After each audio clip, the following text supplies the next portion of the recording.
Here's how you can move the camera in Blender easily. You can see this is the camera view. First, select the camera by clicking on it.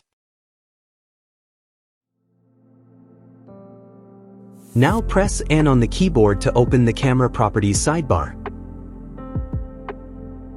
Select the View tab.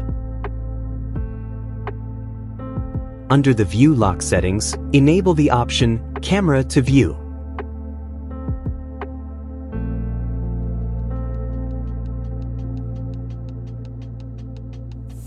Now click this toggle camera icon to switch to the camera view.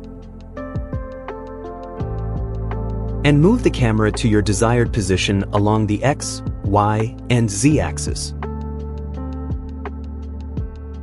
Then click the toggle camera icon again.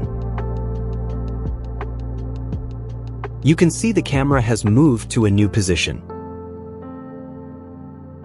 Let's move it again.